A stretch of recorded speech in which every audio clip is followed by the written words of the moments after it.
You are now listening to the smooth, mellifluous sounds of Red's Room Podcast.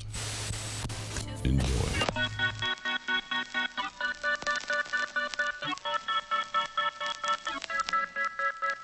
Welcome to episode number 14 of the Red's Room Podcast. I'm your host, Red. And I'm your co-host, Jake. And today we are talking about the Count of St. Germain.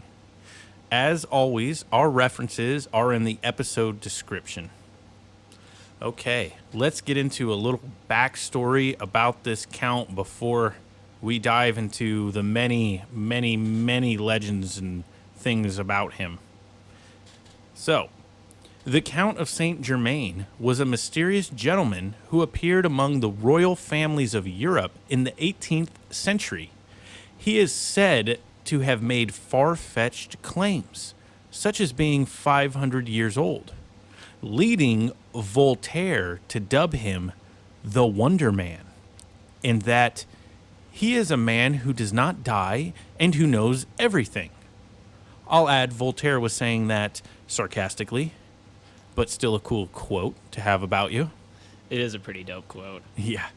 And Prince Charles of Hesse-Kassel is recorded as having called him, quote, one of the greatest philosophers who ever lived. That one is not sarcastic. Quite the title. Yeah, that is cool. His varied and unique talents reportedly include chemistry, alchemy, music, and magic. He had no visible means of support, but no lack of resources either. From historical and personal reports, he has been at various times considered a prophet, a charlatan, a healer, a spy, and a visionary. Of his real name or parentage and birthplace, nothing is definitively known. The common version is that he was a Portuguese Jew. He knew nearly all the European languages. He was a musical composer and a capable violinist. His knowledge of history was comprehensive, and his accomplishments as a chemist, on which he based his reputation, were in many ways considerable. He pretended to have a secret for removing flaws from diamonds and for transmuting metals. What I get from this is he is a Chad. Jack of all trades, alchemist, freaking... Yeah, and his musical, he composed a lot of music. He was a violinist. It's still, you can look it up to this day. It's still really amazing music. Yeah, very talented guy. Yeah, he definitely knew what he was doing. And as far as an alchemist or chemist, from the tales of him, it seems like he was very, very skilled. Mm-hmm. Yeah. And from some of the stuff I found, too, he was skilled with the ladies, too. Like, the guy did not give a shit at all. Like, just a talented individual. Yeah, it seemed like he was skilled with the ladies, but also, like, not interested in them. Yeah, he does not care. Yeah, they were very attracted to him, and he enjoyed their company, but not their company in that way. It's pretty interesting. He seems like a real Renaissance man. Like today, I think we would call him a polymath. Yeah, Renaissance man, I can totally get down with that. 100% he was. Yeah, and today we would call him a polymath, just like a genius in multiple things. So let's talk about his origins a little.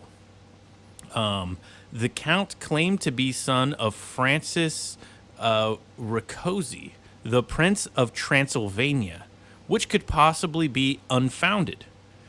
There's actually multiple theories, but we're going to read this one. So, however, this would account for his wealth and fine education.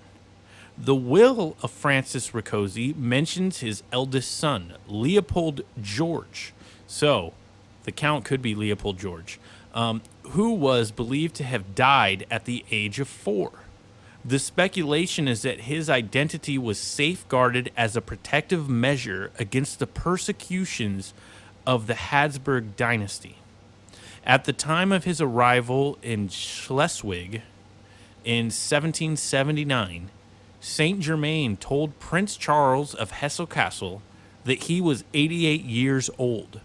This would place his birth at 1691, when Francis Rakoczy was 15 years old.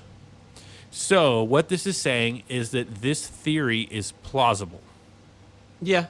And timeline-wise, it fits. And this is where we get his birth date being 1691, because he's kind of mysterious. So, from him talking to his buddy Prince Charles, not the Prince Charles now, Prince Charles of Hesse Castle, different guy, but pretty interesting here. Like Red said, it's a lot of mystery. No one really knows. Yeah, he was a really interesting guy that everyone wanted to know more about. Mm-hmm. Like, you can dig into a bunch of different sources and find a bunch of different answers. Some people think he's like as old to be around in the biblical times. Who really knows? But yeah, and we'll touch on that a little more as we get into him. As far as giving a little opinion, this sounds more right to me, but no one knows. Yes. Let's continue his origins here. So, a little more facts. St. Germain was supposedly educated in Italy by the last of the Medicis, Jean Gadstone, his alleged mother's brother-in-law. He was believed to be a student at the University of Siena. Throughout his adult life, he deliberately spun a confusing web to conceal his actual name and origins, using different pseudonyms, in the different places of Europe that he visited. And that's interesting too. So that is it would explain if he was educated by the last of the Medicis, and he was royalty, and if he was in fact a genius or extremely intelligent, it would explain why he knows so many languages and why he is so guarded to his origins. If he was the son of Francis Rakoczy, it makes this origin makes a lot of sense. Yeah, and the whole thing of him, I guess, Him saying, yeah, and him going by different names or whatever because he was supposedly died at the age of 4. It's a weird freaking little origin story, but it's a cool little setup. yeah, it kind of reminds me of Man in the Iron Mask, but in a different way, totally different way. But it's like, yeah, this kid was, it actually reminds me more of Moses. Like the kid is, the kid's born, but they're worried he's going to be killed, so they hide him off somewhere. Yeah. Yeah, I guess there's probably a better example than that. But so I can get down with that one. They were worried about him. They sent him off, said he died, protected him, and then sent him over here and got him trained by the Medicis and got him educated. Pretty cool story. We're gonna get into cooler stuff though. Yes. So we're gonna get into where we really start learning about him. So St. Germain appeared in the French court around 1748. And in 1749, he was employed by Louis XV for diplomatic missions. This is where, at around this time, there was a mime and English comedian known as Milord Gower who impersonated St. Germain in Paris salons. And this is where his stories of the Count, they were much wilder than the real Counts. He even said that the Count advised Jesus. And I don't know all of them, kind of lost to history, but this is where the legend of the Count really grows. And so this mime and comedian is going on impersonating him and making up all these crazy things about him. The guy's already a genius and mysterious. Now this guy's spreading all these things about him, and he just grows into this legendary character. Yeah, I think this could definitely connect into the fact that maybe his legend got blown up a little bigger than maybe it should have. But yeah, I would say no, because he is awesome on his own. Yeah, he's awesome. But the whole Jesus stuff and Yeah, it definitely muddied the waters. Yeah, But, that's a better way to say it. Muddied the waters, 100%. but from what we know of the Count, I bet he loved it. I Yeah, bet he loved having all these legends about him to play he off probably of. just didn't give a shit. Thought it was funny. He honestly might. I could see him playing into it. Oh, totally Yeah. could see him playing into it. Let's talk about another character here.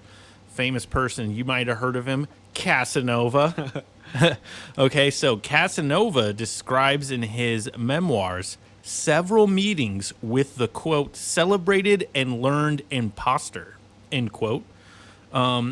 Here's what he writes of his first meeting with the Count in Paris in 1757. He writes, quote, "The most enjoyable dinner I had was with Madame de Robert Giry, sorry if I butchered that, who came with the famous adventurer known by the name of the Count de St. Germain. This individual, instead of eating, talked from the beginning of the meal to the end, and I followed his example in one respect, as I did not eat, but listened to him with the greatest attention. It may safely be said that as a conversationalist, he was unequaled. This extraordinary man, intended by nature to be the king of impostors and quacks, would say in an easy, assured manner that he was 300 years old, and that he knew the secret of the universal medicine, that he possessed a mastery over nature, that he could melt diamonds, professed himself capable of forming out of 10 or 12 small diamonds one large one of the finest water, without any loss of weight. All this, he said, was a mere trifle to him. Notwithstanding his boastings, his barefaced lies, and his manifold eccentricities, it's like Worcestershire. Yeah, W sauce. yeah. I like to call it. His eccentricities, I cannot say I thought him offensive, in spite of my knowledge of what he was, and in spite of my own feelings. I thought him an astonishing man, as he was always astonishing me.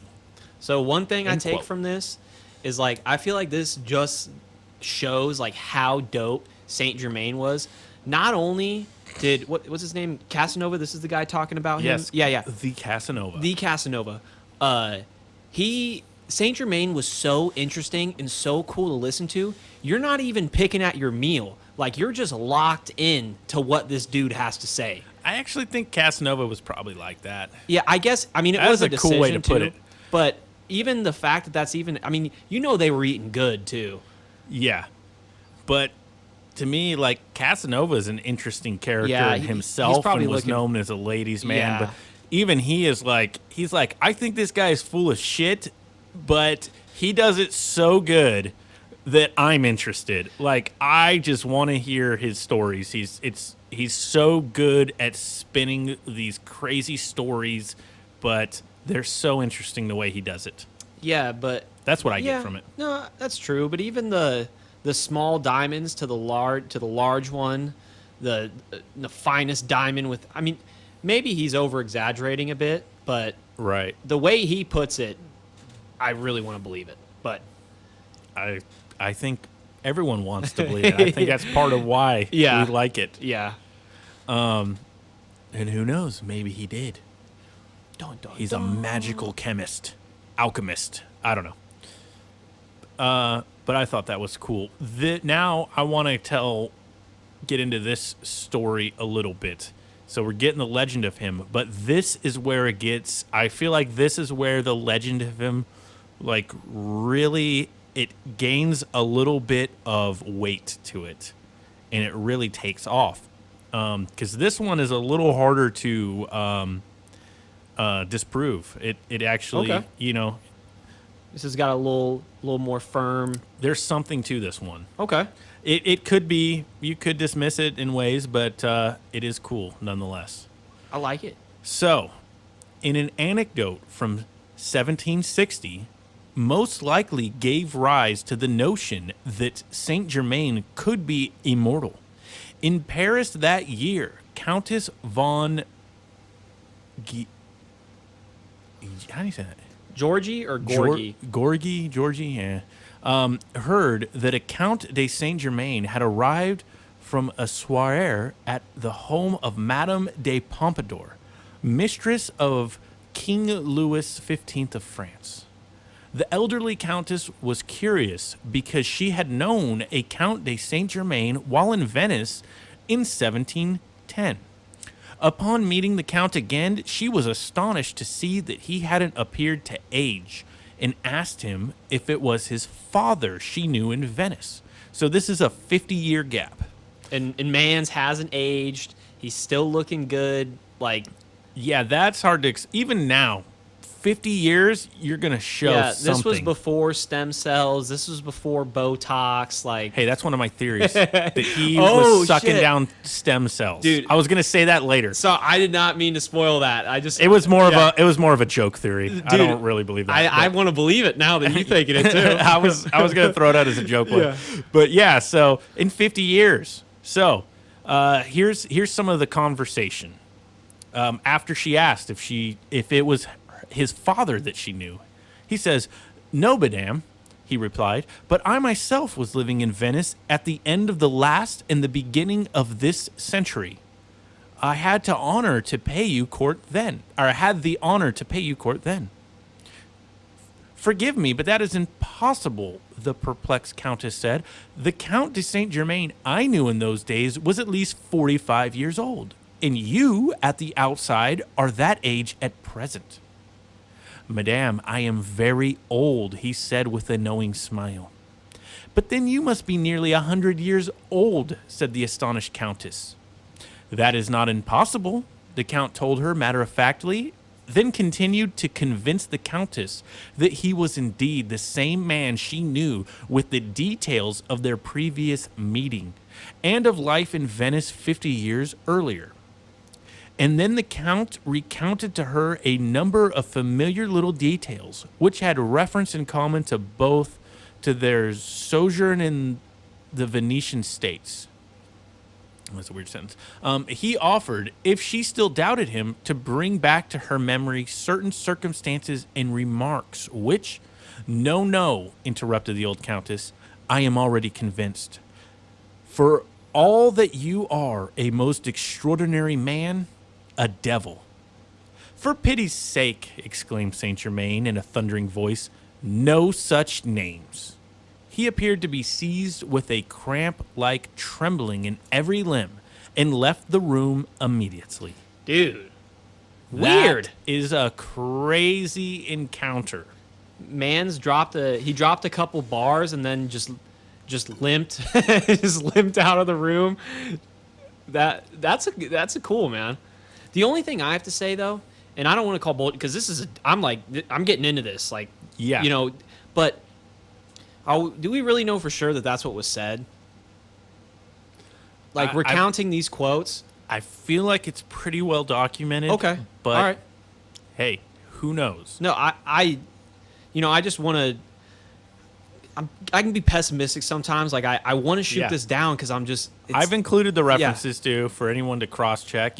Anything this old, kind of hard to know for sure. But this is a pretty important person, and it's a cool story. I think I got a little cool, just a small one. Just stay on the topic of France. So I kind of found a French court official. Her name is Gabrielle Pauline, and I'm not going to say her last name.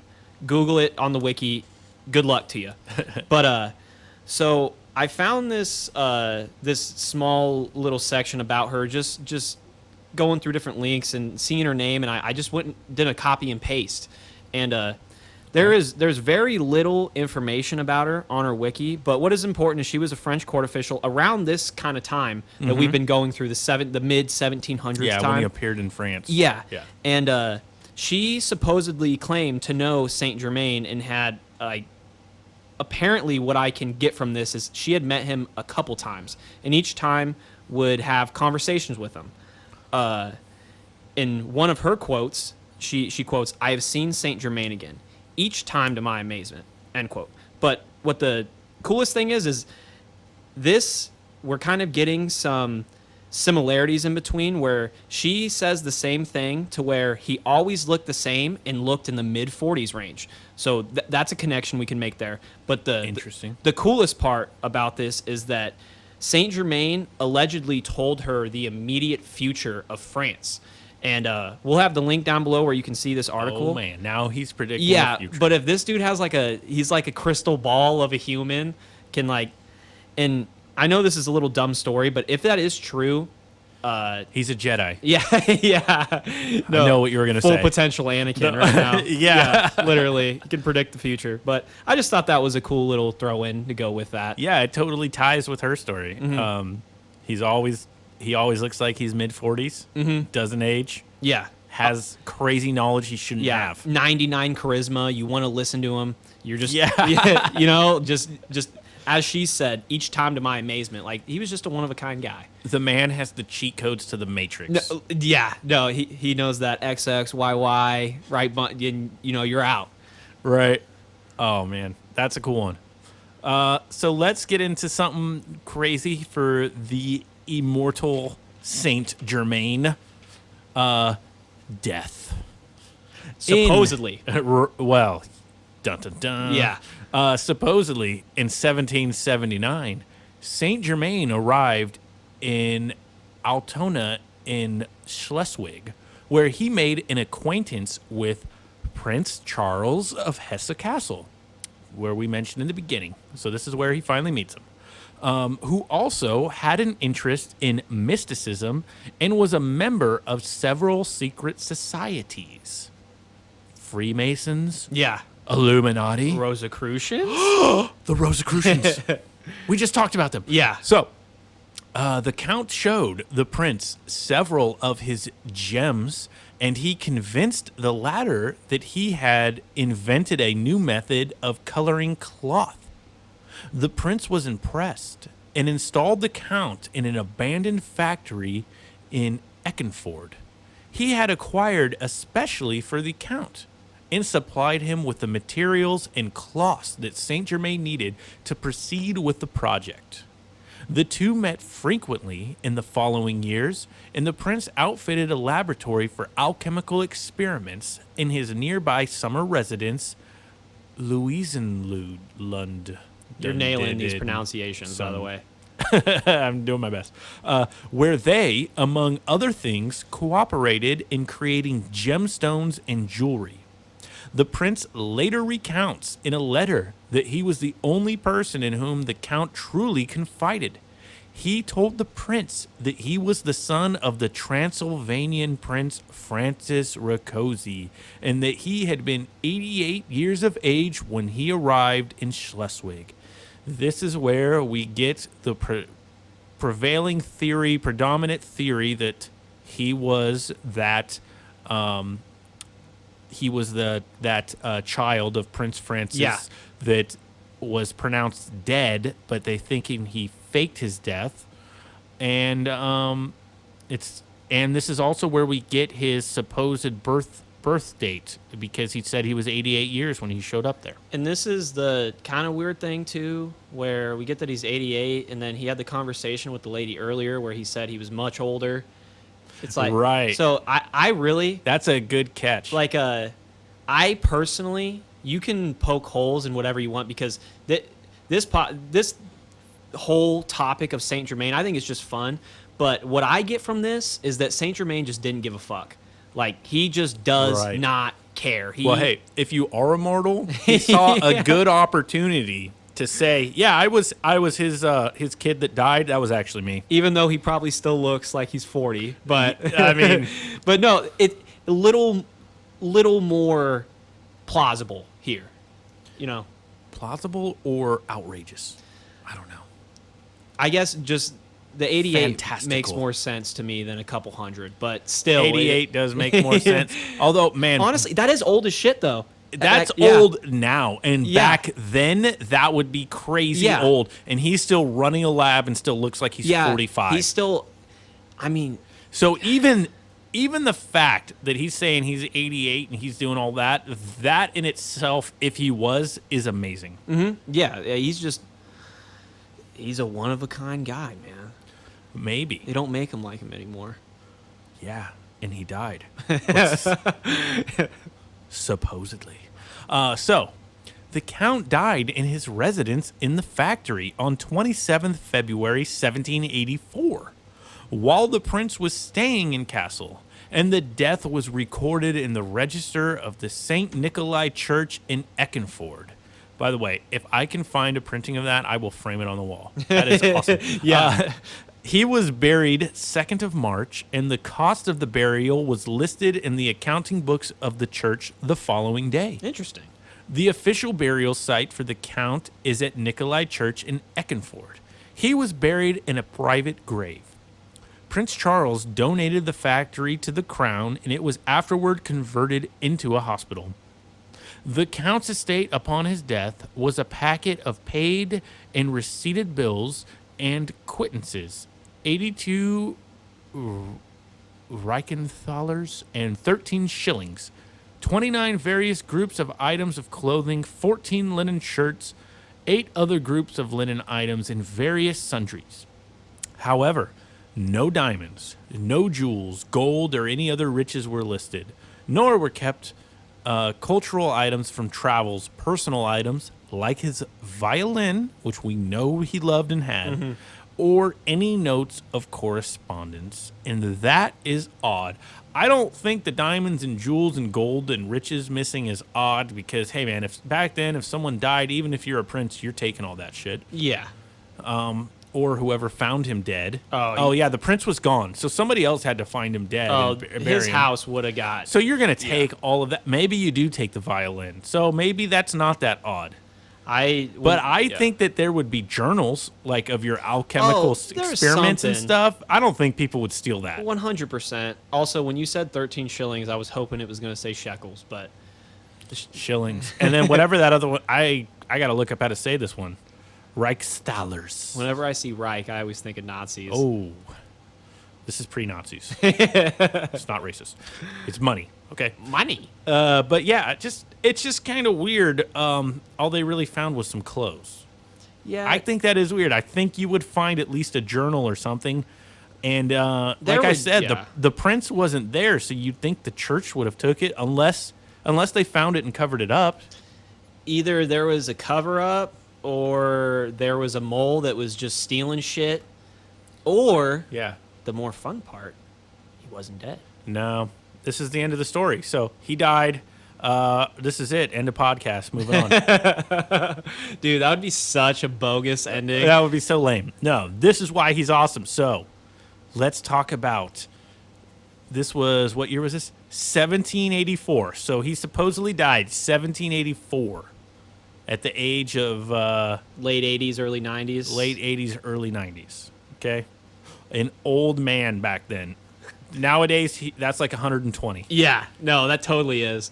Yeah, because people will live to be, what, like 30 back then? Like, you had, at like 13 years old, you had a wife and were working the fields. Yeah, dude, that right? is I mean, yeah, let's be honest here. Like, a lot of people started early back then. But what I will say, You had to, man. You didn't have that much time. to give a little bit, like, 88 isn't, I mean, it is crazy, but the average lifespan is brought down because a lot of children died at birth, or, you know, True. women died in childbirth, but still, overall, the lifespan was a lot lower back then. They didn't have nutrition like we do now. Overall, it was. Or cleanliness, Yeah. Oh, yeah. you know. Oh, yeah. You're going in chamber pots. I don't... Can't be too good hygienic-wise. No. And then when you go to the doctor, I mean, they're like bleeding you. They're like, Yeah. oh, you got to let the bad blood out. Yeah. You're like, bro, I got a cold. Nah, you got to let the bad blood out. Yeah. We're going to bleed you. Yeah. Put some leeches on you, you know? Oh, my dude. Next topic. That is insane. All right. So, the dead count, supposedly, this is why it's crazy. So, the prince wasn't even there for it.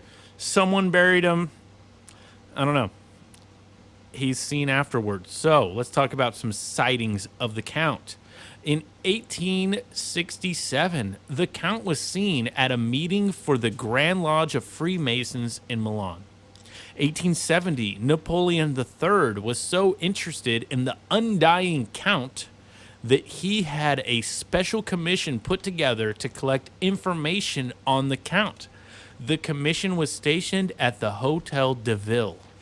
By the way, there's more sightings. I am only listing some of them, but I have linked websites that have many more. These are just some cool ones, rapid fire, get a few different years in here. Right. There's been so many that Napoleon III, he now has a whole team looking into this. His CIA is investigating. Back then, his exactly. Well, there's no Google, so he had his special Google team put together, which back then was running around and reading and interviewing and asking people, going to a reading old books. Bar. I don't know what they're doing. Yeah, you do what you got to do. Witchcraft. But anyways, so in 1871, a mysterious fire breaks out at the Hotel de Ville, consuming the files Napoleon's commission had collected. So over a whole year, whatever they found, all of a sudden just burns down. Dude, that pisses me off. Okay, yeah, it's suspicious, but it's also not that crazy for the time. Dude, to be fair. Little tinfoil hattie here. I could see like St. Germain figuring out that Napoleon's trying to find him, and he just fucking lights that up. Right. He just walks in. Yeah. Just soiree, like, just charming everyone. Just, I picture, you remember in Shrek when he walks through and he with, which movie was that? And he's just like, hey, hardly working, just blending in with all the guys. Yeah. Blend in. Totally cheesing them. Yeah. And then just burns the place and walks away. Mm-hmm. As, actually, I should Sorry to make it comedic. It was probably way smoother than that. Oh, dude, Shrek's the man. Love him. Let's get into a weird one. So, then in 1873, that was the theorized date of Madame Blavatsky. I'm going to say that name again. Madame Blavatsky. That's a big name. It's already come up a few times. Of her meeting the Count. This is 85 years after meeting Baron Lyndon. I don't know why that's important. We'll probably find that out in another podcast. But Madame Blavatsky is the person who invented theosophy. Really? She invented it. She was the originator. She was some psychic woman, supposedly seer. And she met the Count and sort of helped perpetuate the legend that he was like a master. And that is like some sort of, in a more religious sense, like a... I'm blanking on how I want to describe it, but no, I get what you mean. Like he was like ascended and enlightened being, and like he received his immortality by becoming enlightened, so to say. And so he met with her because she invented theosophy, which is the main religion of the world now, right? Dude. Oh wait, it's not. It's interesting. When we took a little pause earlier when I thought I was going to say something when Napoleon's shit got burnt down. Yeah. I thought it was a little much, but, I didn't say it. He did. As Joey would say, someone threw a little Jewish lightning on there. Called it a day. And he was supposedly Jewish. So there it is, man. Yeah, he definitely did it. I like it. So then in 1877, he was seen in Milan at a Freemason meeting. I'm seeing a theme of Freemasons now. Then in 1896, Annie Besant made a claim to have met the Count. In 1896, Madame Blavatsky, again, made a claim to have met the Count and that she was in frequent contact with him. Oh, excuse me. It happens, man. Okay, we're good. She also claimed that he was one of a group of immortals who came from a subterranean country called Shambhala in the Himalayas. Why did she name it Sham? And to be Shambhala? Come on, man. Yeah. Oh man, Wow. I don't want to poke too much holes in theosophy. It's so it's interesting, but Yeah. I guess I'm saying I think she made it up. But either way, it's cool. Man, I hope she did meet with the Count. Let me put it that way. I hope she did. It's pretty cool. Regardless, we're gonna keep going here. There's just a bunch of weird people claiming that they've seen him or not, or just weird things. I saw him. I talked to him. You know. Dude, this has got to be too like the beginning of Hollow Earth. She said a group of immortals who had came from a subterranean country. Yeah, dude, maybe. That's yeah. That is, I didn't gotta think about be it. the beginning of Hollow Earth. Hollow there. Earth, yeah. There's a country under the Himalayas. That's Yeah. kind of cool. I like it, and I think Theosophists probably totally buy into Hollow Earth. Oh, I mean, at least some of them. Yeah. Anyways, I it's totally see it. It's cool. I get it. Let's move on. So, August 1914. If you guys are up on your history, you would know 1914 was the year World War I started. Yeah, 14 to 18. So, during World War I, 2 Bavarian soldiers captured a Jewish-looking man. Again, Jewish. Many people have said that he's Jewish. They've also called him the Wandering Jew. So, Yeah. anyway, so Jewish-looking man in Alsace.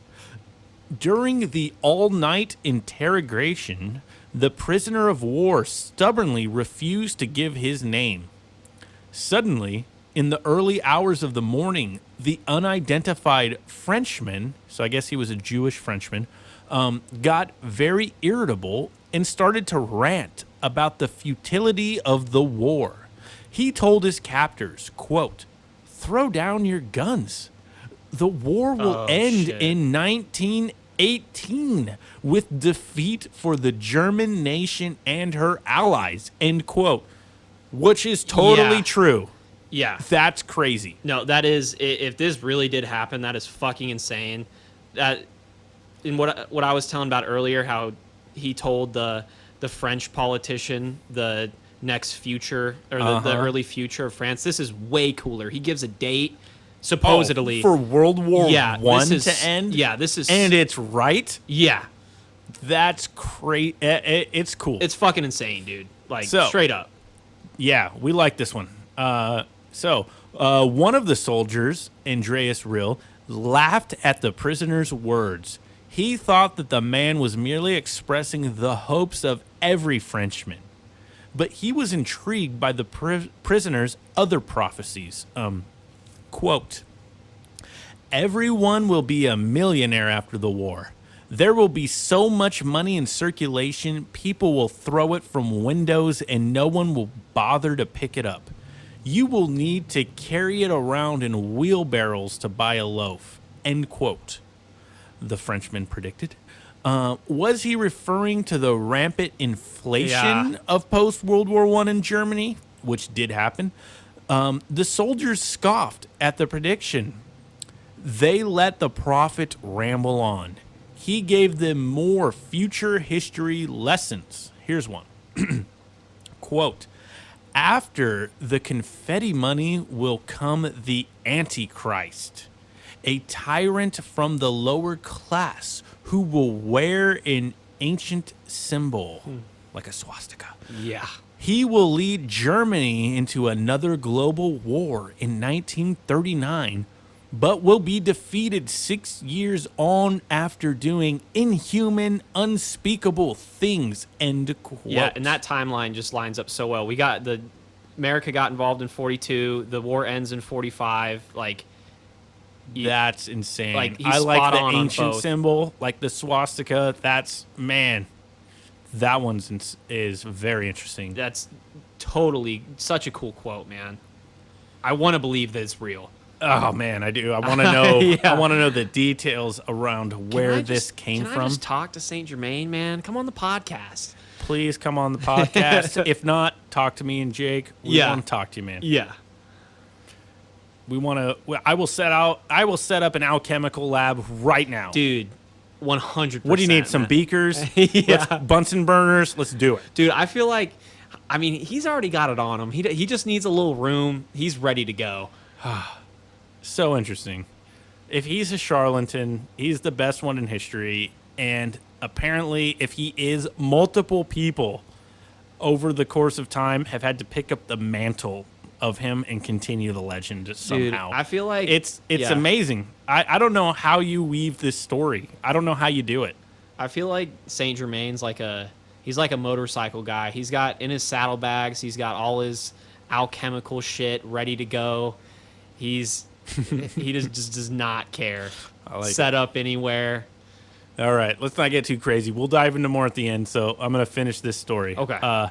More on topic. We'll dive into it at the end. We'll just go off. But so with these Frenchmen, the Frenchman then started to become incoherent. He started to sing. This is St. Germain. They're referring to him, the Frenchman. He started to sing, then began to sob. Thinking he was mad, the soldiers decided to let him go, and he disappeared back into obscurity. His identity is still unknown. Yep. Then, August 1930, Guy Ballard met St. Germain on Mount Shasta in California. This started what is known as the I Am activity, also called the I Am movement. Now, this one is interesting because Guy Ballard was a theosophist. And he started this, it's like a culty movement, actually, the I Am movement. I think they get the I Am, I'm not even going to say think, I am so sure. They get the I Am from the Old Testament in Exodus when Moses is talking to the burning bush, or God is talking to Moses through the burning bush, and he tells him that he's God. But the way he says he's God, he says, I am, I am. Mm-hmm. I think this is all from the King James translation of the Bible. I'm sure Guy Ballard was familiar with it, probably grew up reading it. And he just is tying St. Germain into the legend. Maybe he did meet him, but this is a totally different St. Germain than from the legends in this movement. But it's still totally interesting. Yeah. Everything surrounded on this, whether it's like you don't think it's real or you kind of think it's real, it's all cool to read and think about and digest. And in this movement, they make him, so Guy Ballard takes Madame Blavatsky's master's idea, and he turns St. Germain into what he calls an ascended master. So basically saying St. Germain was a human that ascended, opened up his third eye, ascended like Jesus Christ. He thought Jesus Christ also was an ascended master. They call Francis Bacon one. They call Buddha one. All these famous intellectual or spiritual people who led people, figures that led people, they turn them and immortalize them into what they call ascended masters. They have like an RPG like class system. It's a real interesting religion. Mm-hmm. It's got some cool ideas. I mean, I like it. I like it. I'm interested in it. So that one, that still goes on to this day. You can Google that, by the way. But let's move on. So 1945, this one I wanted to talk about. This person wanted to remain anonymous. Mr. E.B. met with a Marcus S. Garman, which that name is almost an anagram for St. Germain, Count St. Germain. Yeah. Marcus S. Garman. Yeah. Who was reportedly much like the mysterious Count. He met him at Bohemian Grove. Dude. Which we covered, guys. If you haven't listened to that one, listen to it. But at the Bohemian Grove, this dude is meeting a guy that seems like the Count with a name that's very like a similar anagram to the Count. Oh, man. Yeah. This one's, I wish I knew more about this, but this one is so interesting. Yeah, and that's what sucks about certain topics with this is there's just not a lot of information, man. Yeah. It's like they get you in like the articles or whatever information, like they pull you in instantly, and it's like, man, I want more. That's what gets you. Yeah. Your imagination gets you. But yeah, so he meets him at the Bohemian Grove. Oh my gosh. The details were found by his grandson in his private journal after his death. So this Mr. E.B., he did not betray the Bohemian Grove secrecy. This was in his journal. His grandson found it after he was dead, which unfortunately his grandson could not question him about it. I would love to know more. But the date is approximate, but he thinks it was 1945 since there was a meeting at Bohemian Grove in regards to the Manhattan Project. I'm assuming he knows that his grandfather was there for some reason. Yeah, you can infer that. Yes. Real interesting. I heard in another podcast that they got a little more details on this one, and apparently the Marcus S. Garman, who seems like the Count, was drinking spring water with like a tincture that he had in his breast pocket. He was putting in there some sort of red drink. They didn't have Mio back then. Yeah, this was before Kool-Aid. Yeah. But he's drinking something, and it sounds like the Count. He doesn't eat. He's just drinking his special whatever at the Philosopher's Stone. Yeah. Or blood. But yeah, stem cells. that comes later. He's doing something, but it's interesting. And then he also recounted a story of the signing of the Declaration of Independence, and he Dude. recounted it like he was there, Yeah, which is interesting. super cool, man. So cool. So Good. I really wanted to include that one, and then I got one more, and then Jake has a few. So this is the last one. In the 1960s, Thomas Sleman claimed that he heard of a sighting of the Count at a political conference in Berlin. I'm guessing that he could have also been attending the March 25th, 27th, 1966 Bilderberg Conference in Hesse that was being held at the Nasserhof Hotel, whatever that is, in West Germany. So that one, it's a little more ambiguous, but it's interesting that they are tying him to a Bilderberg Conference. I feel like that kind of ties in. We're going from Bohemian Grove to him showing up at a Bilderberg Conference. Yeah, like You know, he's already meeting with Freemasons, and then now he's meeting with Bohemian Grove and these are very important groups that control the world. It's 100%. interesting the Count would show up. So now let's get into some things Jake found. I've been waiting to hear him. Okay, so I got into one. I'm gonna start with I got like 2.5. Save the best one for the end. Okay, we'll save the best one for the end. So I'll start with a little dumb one first. This is just a Fun one. This is a little fun. Let's not dumb call it one. dumb. Let's call it fun one. Okay, this is a little fun one. Yeah. So we're talking about a guy named Richard Chanfrey. So he was supposedly born in 1940, and like I said before, just a fun one, probably bullshit. But supposedly he grew up an orphan, spent some time in jail for crimes like theft. Eventually he became a pretty good painter and sculptor. So he's a talented individual that maybe messed up. Where it gets cool is that in 1971, he performs an alchemy experiment on TV where he supposedly turns lead into gold. And I couldn't find a ton of information about it, but supposedly he later performed the same experiment in front of scientists. I didn't find anything like this, what the scientists thought. Is there a video of this? Yeah, there is a video. You can find it on YouTube. Yeah, it kind of...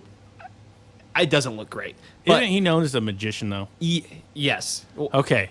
He's known as a magician. Con artist, possible piece of shit. But Or or the Count. Secret of the Cosmos. So the same similarity, some similarities he has to St. Germain is good looks, strong jawline, persuasive nature. You want to listen to him. Good with the ladies. And later he marries a very popular, or gets together with a very popular singer known as Deladia. And Deladia does not like him when he decides to shoot a man. Oh. But he's just a weird guy overall. But he does the experiment. He claims he's St. Germain. He claims he's 17,000 years old. And Well, we're up to 17,000 now. Yeah. He is older than Yeah. the history of humans Yeah. According to modern This is why I archaeology. said this was just a fun one. I like it. But I like it. in 83, he is found dead in his car with a suicide note. He committed suicide. Now, I 100% believe this to be true, but on another bullshit website, they said his body was never recovered. If that is true, I guarantee you there's no actual information to like guarantee that. But, you know, St. Germain, moral of the story, what I get from this is that St. Germain is such a dope guy that this Richard Chanfray character almost Wanted to pick up the persona. Yeah, he dedicated like at least a decade of his life Dude, to if you're gonna be a magician and pick a Be persona, Germain. that's the one. Like, Yeah. gotta be one of the coolest ones to pick, right? Yeah. So Is that the end of that one? yeah, it was just a little bullshit fun one. But I like it. I like to put it in just because it was very recent. Like it went all the way up to 83. I like it. I have a cool little story I found here, and this one takes place in New Orleans. And Nolans. New Orleans, yeah. Nolans. Literally. And Red was saying it earlier. This guy goes by the name of Jacques St. Germain. Slick. I like it. So, just to get a little background, like same kind of shit. Like he's seen with beautiful women, totally insane charisma. He's a savant. Yeah, good guy to be around. But Killing it. okay, so he would throw. So he's in New Orleans. This guy, he would throw elaborate dinner parties. You know, great cuisine, great liquor. Dude, imagine how good that food was. Yeah, dude. He's in Nolans back then. Yeah. Oh, man. They didn't have processed shit. This Oh, was all yeah. Oh, man. The Cajun food. Yeah. Oh, Dude, he was eating. I can Yeah, imagine. they were eating good. Yeah. Another parallel to, because this guy goes under a slightly different name, another parallel to the St. Germain we've been talking about this whole podcast. He would tell stories of France, Italy, just almost all of Europe. Even in this one, apparently Egypt, so he had Africa stories too. Like he was there, right? Yeah. So he spoke great English, obviously. And So by this time, he mastered it. Yeah. We didn't mention that earlier, but he knew a lot of languages. Yes. He was so fluent in them, but English he was not as fluent in. yes. So I guess, you know, if you're immortal by now, he's mastered Yeah, it, right? by now, for sure. He's got it down. With a Cajun accent, I'm assuming. And I'm putting it in there. yeah, from the sources I found, Jacques would claim that he was a direct descendant of the Count of St. Germain.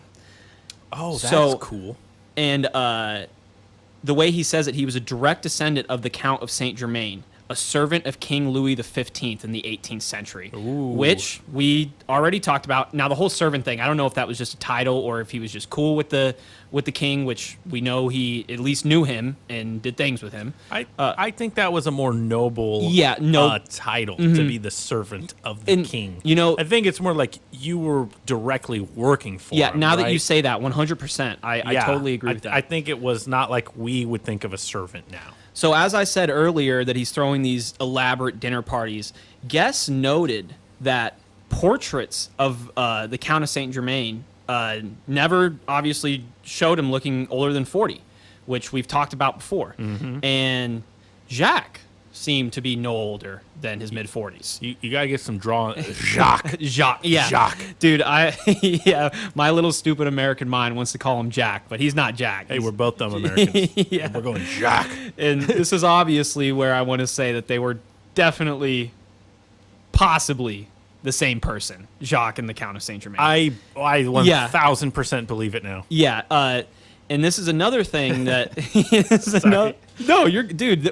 This is the and I love this story. dude. This is so much Yeah, better. Jacques, he seemed to enjoy the mystery that surrounded him, neither confirming or denying. Sounds exactly Yeah. like Yeah, dude, Germain. it sounds so much like the Count. Yeah, It's him. Yeah, no, literally. This is going to connect into a thing a little bit later, but when I'm talking about these huge dinner parties, Jacques apparently would never partake in them himself. He wouldn't eat the food he would provide, even though they're eating exquisite meals. He didn't give a shit. didn't need to eat. Yeah. So we got this little background of him being this dope guy, seems to be pretty wealthy, doing well for himself, a people person. He's I killing would say. it. Yeah, No, he's killing it. Totally killing it. So later down the line, somebody calls the police on Jacques' apartment. I believe he lived in an apartment, He lives in an apartment? or at least I pictured a manor. at least somewhere that has a balcony. I was never. Maybe it was a fat crib. Did it say apartment? I'm ignoring that fact. Yeah, yeah. It didn't say apartment. He did. This man, he had a hillside manor in the countryside. Yeah. Gas lamps, Oh, 100%, dude. wraparound porch, balcony wraparound. Yeah, yeah. You know, So someone calls the police because a woman throws herself off the balcony of his house. bitches. Yeah. And also, this isn't confirmed, but she is rumored to be a prostitute, which is weird. She wanted him. Yeah. She wanted him, but the count doesn't take women. That's what happened. She does live, though, by the way. She doesn't throw herself off and die. She lives. So, oh, okay. so they get this a call. hardy whore. This woman jumped off the balcony of Jacques' house. It's freaking weird. And she claims that she jumped to save herself from Jacques. And what is weird is she has bite marks on her neck. Oh, shit. You can visibly see that someone or something has bitten her neck. And she claims that it was Jacques.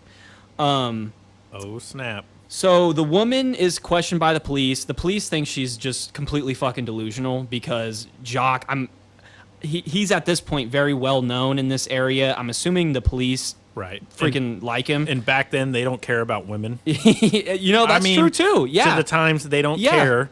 So This is the early 1900s. If the poor woman was had a legible complaint, they probably didn't listen to her. And then they see Jacques and he's doing well, and they're just like, yeah, this outstanding man, like with this whore. Yeah. We're not going to listen to her. Exactly. Now I feel bad for her. Yeah, that's poor lady. You can definitely infer that that's what I don't think that's weird at all. I think that totally makes sense. Yeah, for the time. Yeah. So they don't listen to her. Yeah. Right? So St. Germain, like I said before, having 99 charisma, he doesn't give a shit. The cops knock on his door. He's like, yo. Just charms him. And I'm putting this into my own words, obviously. But he's like, yo, I'm pretty drunk right now. I'm not in a mood to talk. Please just come back here tomorrow, and I will cooperate with you. Hold on. Do that again. Get in character. God, I want to feel it. Dude, Give me Jacques. I can't, man. I can get into the character. No? I can't do accents, man. Do you got You're a not good gonna one throw for it us? down? You got a good one What's for the us? line? Let me see it. I'll try it. There's no line. He just imagine. What did he say? The police comes to his house and are like, he basically persuades them to say, he's like, I'm too drunk right now. I just need the night. I will talk to you I don't don't know tomorrow. that could throw. Yeah. I'm sorry, officers. Yeah, there you go. I've had too much wine. Yeah. I am way hungover. Dude. I would love to cooperate. We will talk more tomorrow. She's a crazy wench. No, literally. You know how it is. I will come down to the station. We will talk. The police officer. Something like that. Oh, Is that okay? Yes, sir. No problem at all. We will be here tomorrow. We understand. Yeah, We've had some we crazy understand, wenches sir. before. Yeah, dude. No problem. Especially, dude, there's some weird witch shit in this time period of the early 1900s. Like it. Anyway, so Officer, would you like to have some of my hemp? We'll have some hemp right now. why do with you some sound smoke. kind of like a samurai? I don't too, know. at this Is that a point? samurai? Oh man, I'm so terrible. No, I like it. I'm So, thinking Antonio Banderas. He's like yeah, smooth. totally. Antonio Banderas. That's not Cajun at all, though. So 99 charisma Jacques, the cops go away. Yes, so the goat. They show up to his house the next day. And as you could probably infer, Jacques is not there. He is gone. So they do a little search on his house. Huh? Yeah, no, he dipped the fuck out. He's out of there. Now he's seeming super sus. Yeah, so they go through his house, and the coolest shit they find is they find wine bottles And I've heard a few different variations. One is always consistent. There's one ingredient, which from what I can gather is some type of alcohol, mixed with human blood. Human blood. And Interesting. yeah, so that is already fucking so, that is so weird. But Jacques is never seen again. What? He is never seen again. You put that into perspective, like, What about on a full moon? yeah, What? I want more to the yeah, story. I know. I want so much more too. He So- was biting a prostitute's neck. Yeah. She calls the cops on him, and they find bottles. gets him to leave. Yes. Dips, and then they just find bottles with human blood. Yes. So I think there's a few connections you can make here. One is that this human blood is for some type of alchemy he's doing. As we've gathered from this podcast, he definitely seems to be an alchemist. The whole diamond stuff, just a bunch. It's talked about Yes. him drinking only water, never eating, only drinking water with some red tincture that Yes. he adds to it. Yes. And Is it blood? Is he adding human blood? so? Is he rationing out the human blood because he's a vampire? Yeah. So this He's is supposedly the son of a Transylvanian prince. yeah. I was gonna bring that up. There was a movie called Transylvania too, which I mean it's a shitty animated movie, but like people make that connection with a vampire. How do you not make that connection? He's biting a woman's neck, and Yeah. they find the wine with the blood, and he's supposedly immortal. He's been cited forever.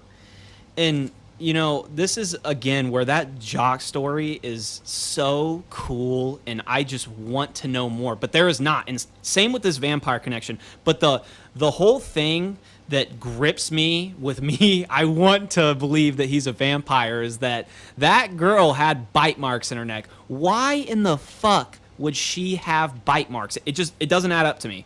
Crazy sex kink, bro. Yeah, dude. Could be. Maybe Could he be was just a sex kink. I mean, if we're being honest here, that's possible. Like, It's possible. yeah, But with all the other weird Saint Germain connections, him supposedly being the descendant, but acting exactly like the Count, I don't know, man. This is and Whew. I agree with you that I feel like it has to be more than him just having a sex kink. But regardless, so I really tried to dig deep. Voice crack. I really tried to dig deep in the vampire connection, and I just really couldn't find much other than this really freaking cool story. But the parallels that I can make is that he had flawless skin that never seems to age. We can infer that by him always being looking in his mid-40s. he's always in the mid-40s. With this whole When Jacques showed up, he was in the mid-40s. Yeah. He shows up on the scene, 100%. mid-40s. Same. No mention of him or younger. Yeah, and that's one thing I couldn't find a birth date of this Jacques. I couldn't. There's no death. There's no he's there in New Orleans and then he's gone. Yeah, there's nothing there. So he has flawless skin that never age. He has eyes that pierce into your soul. This is how I guess some women or New Orleans people described him. Did he have a reflection? I wish, dude. Did he like garlic? Yeah, yeah. Was he a Twilight vampire? But Yeah. Yeah. Did he have a glittery chest in the sunlight? and That's so ridiculous. and this is another connection. He's never hungry, but thirsty, like you said, with the whole thing with water, with the red tent, with the blood. What I'm just gonna call blood wine. I don't know for sure if it's wine, but we know there's fucking human blood in there. Yep. Stem cells, placenta. People would say that even though he's a dope guy to be around, something feels a little off, a little strange. And this is Got a where weird energy about him. this is where I connect back to the King Louis XV quote, which Yeah. I know you said is a little weird, but this is a man who knows everything and never dies. That was a Voltaire quote. Oh, weird. Yeah, Voltaire. Okay, quoted it was that. Voltaire. Okay, That's Voltaire. yeah. Okay. He spoke. He supposedly spoke like 8 or 9 languages.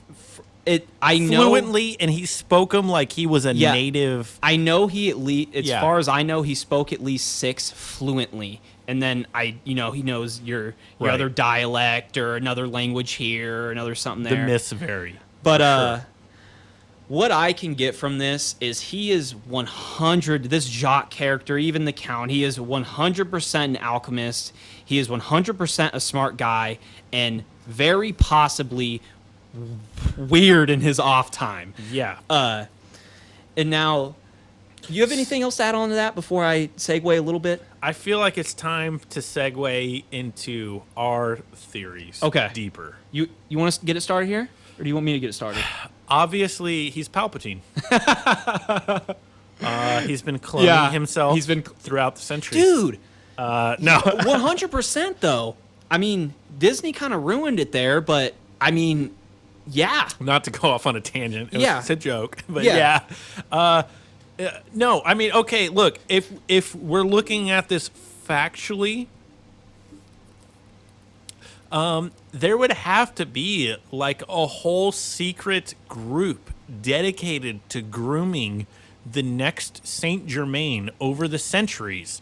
You would have to continually Yes. groom another genius polymath, or just, I feel like you would have to be a genius. And I totally agree with you there. Or close to a genius to Yeah. fake the polymath part. And you would have to be, they'd have to be grooming someone that looks similar over the generations, or if it's his offspring over the generations. You have to keep grooming this same guy over and over, multiple of them, over and over again, that knows all the same shit that the last one knew. Yeah, and it's not like Jacques just could have hopped on the internet and fucking found out the theories of Saint Germain and done it Right. himself. Like, I mean, It's so is it possible that it's just a flesh and blood regular person like us? Yes, but it would have to be multiple people throughout the centuries. It'd have to be multiple people. They would have to all know what the last one knew, and then speak, 6, 9 languages, whatever it is, be amazing at the violin, and just have this Dude. knowledge of alchemy. That's tough, man. I find that hard to believe. I find that super hard to believe, but imagine if the OG Saint Germain had his son and like dedicated like 20 or however many years to make him know what he knows, and then that Yeah. son grows up and does the same thing. Like, that would be cool, but there's no way, man. And what's the point of that? Exactly, what is the point? Just to make a legendary theme around you There's, originally? Yeah, there's no way, man. There's no way. Are you going to expect all your offspring to just perpetuate the legend of just you? That doesn't seem... And it seems pretty selfish, too. Yeah, that seems weird. Yeah, I don't go with that one, especially with it, like, he seemed to be so uninterested in women. There was somewhere too, I mentioned that he said it was with the soldiers in World War I. He said he never known a woman, like he never physically, he never had intercourse. Which supposedly he said that. I guess is kind of, I guess you could say, a plot hole with Jacques, but I genuinely think that at least the Jacques character, like, he would get women for what he wanted them for, not the sex.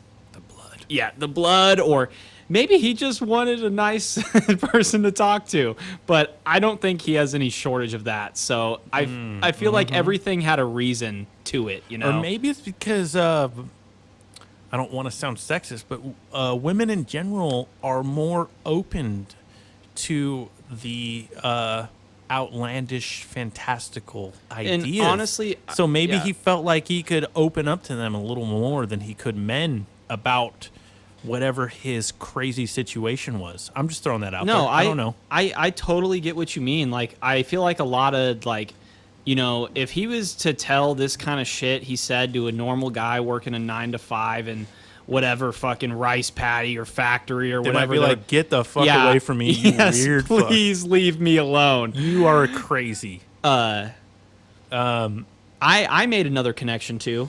What's that? So if y'all listen to our Philosopher's Stone episode, and it's totally cool if you didn't. I'll give a a real fast rundown. So in the early 2010s, an anonymous book appears online with a supposed instructions of how to make a philosopher's stone. Yes. And if we want to infer that Jacques, or not Jacques, just in general, the Count of St. Germain has been living this long, is quote unquote immortal, he has to have something. What I want to believe is a philosopher's stone. Him being almost 100%, he was an alchemist. Imagine if the Count is still alive to this day. And I believe it was early 2010s. I want to say it's like 2012 or 2013. Imagine if he released the Book of Aquarius. Imagine, dude. So the Book of Aquarius, it has the instructions Supposedly. to create a philosopher's stone. I don't know. Yeah. That's a cool conspiracy. I'm glad that you coined it. I don't know that anyone else has. I feel like I definitely coined that one. I don't, and this is just a far out one that I just researched. far out. I it's like it. totally far out. I doubt it's real, but I just don't thought it was know. a cool connection. I don't think that one. I like the idea. I get the connections. Yeah. I don't think believe so, it's real, because but I in think the it's Book cool. of Aquarius, the Philosopher's Stone is built on urine, and the Count seems to be obsessed with blood. with blood, but I'm not. Maybe is throwing you off. no, I don't know. Maybe I agree. I just for sure, the Philosopher's Stone is supposedly built up on like human shit from humans, because you not need, shit, but like stuff from humans. some of your bodily essence in some form. Your flesh, your blood. You need that human. Actually, I think some do deal with excrement. But yeah, 100%. It's been saliva, Yeah. tears, things, sweat, piss, all your that hair. stuff. It could be anything. Yes. So But I just thought that was a cool little tinfoil hatty fun connection. no, I like it. It would be. 100%. I don't It's believe in cool. it, but I as I was researching, I was like, dude, imagine if Germain is the one who Right. posted I this mean, online anonymously. No one knows who wrote the Yeah, book. no one does know. No one knows. It's a mystery. Maybe he's supposedly an alchemist. Maybe he did. Maybe he wrote it to throw everyone off. You know, this is just Maybe. the bullshitty part of the podcast, but it's Right. just fun to think about stuff like that, man. It is. That's what's cool about the Count of St. Germain, is that it really never ends. What do you think about the vampire one? So, he also, if you look at his portrait and you look at the paintings, he said he was a Transylvanian prince. If you look at the paintings, he looks a lot like Vlad the Impaler, who everyone, AKA. that's where the Dracula ideas come from. They look very similar.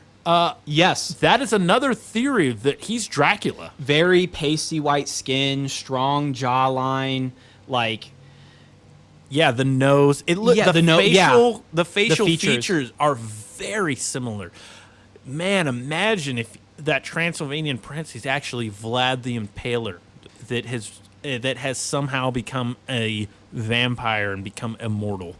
You know, Ties in with Jacques. Yeah, that I feel like I was kind of thinking like there wasn't a bunch, but if you do tie that into the Jacques stuff, like there is, like that's a big wide timeline that you know, I could see it plausible. That's what both, like I said earlier, it intrigues me and pisses me off about this whole topic, is that I love it, but there is just no so open. firm evidence. Like there is some good evidence, but you can't pinpoint anything for sure. But at the end of the day, there is definitely some weird shit going on here.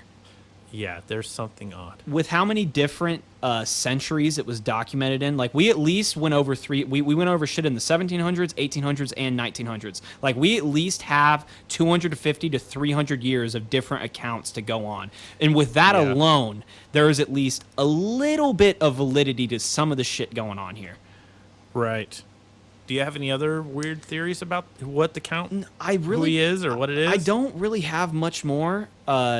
You got anything, or is that I about have it? one. Okay. I haven't fully formed this idea, but I have this idea. Let's get into it.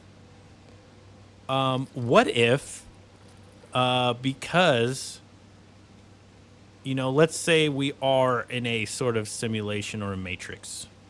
Let's just assume that for this. Okay. And everyone, mathematically, it figures out everyone's timeline of when they're supposed to live or die. And the average is 80 years old. Okay, we're getting here. Okay. Okay. And some people die in the womb and never make it. Statistically, one person shouldn't die. That's my theory. I barely formed it. No, wait, I didn't get it for a sec, but now I know where you're coming from. Okay, Like, yeah. What now- if just statistically, statistically everyone dies, but what if there's like that 0.00001% of people that don't die? Yeah, I'm. And then he's just that guy that just keeps living, and he doesn't know why. Dude, this is what like, if he doesn't know why? He just keeps living. He's reached the peak man of whatever 45 or whatever, and then when he goes to age, he doesn't, because he's just a statistic anomaly that just keeps living, and he's just surviving throughout the ages.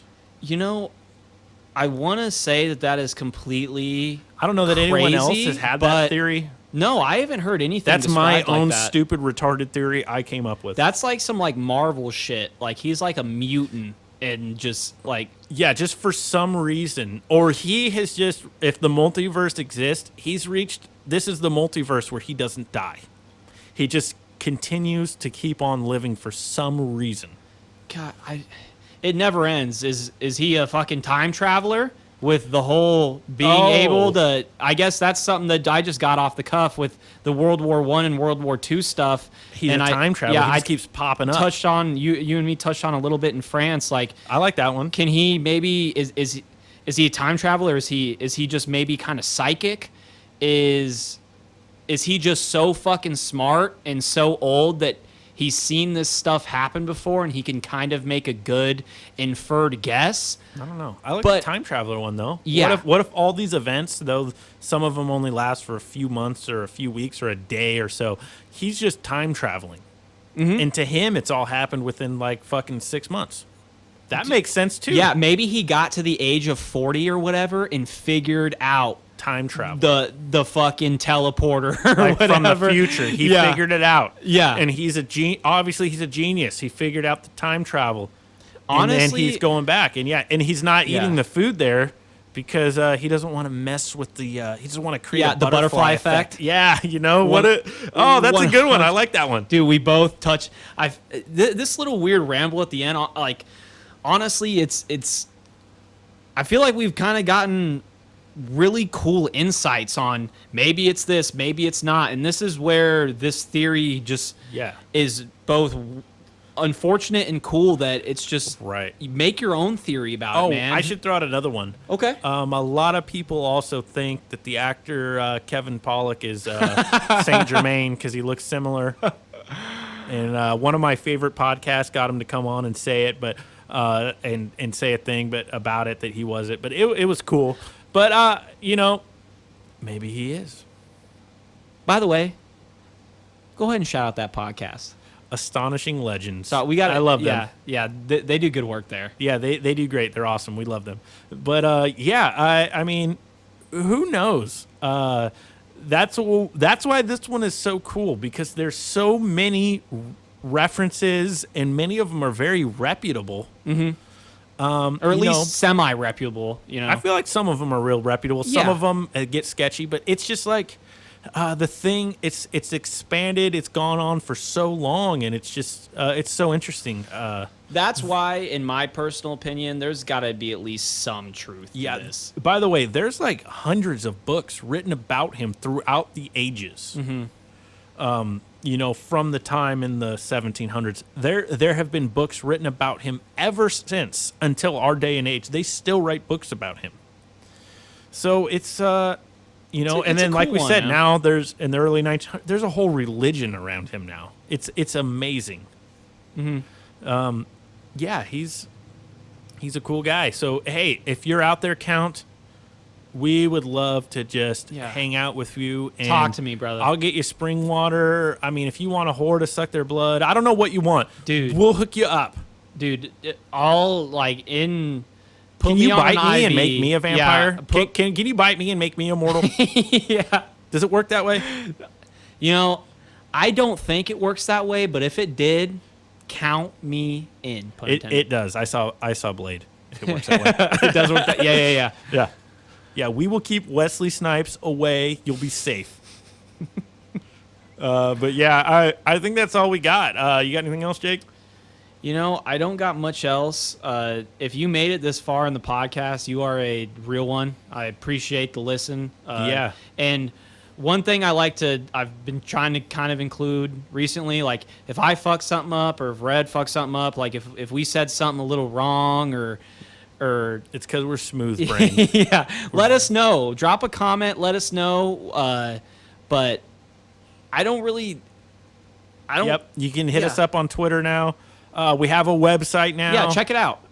So, we're trying to be as legit, retards as we can. Yeah, I guess. Sorry if you're offended by that word. Yeah. But, So, yeah, we're doing our best here. We appreciate everyone. Check out our website. Check out Twitter. Check out the merch if you don't mind. Buy all of our merch. You need 3 of everything. Get one for your wife, your kid, you. Hey, if anything, drop us a like. We appreciate it. So, hey, thanks. This is Red. This is Jake. Till next time. See you.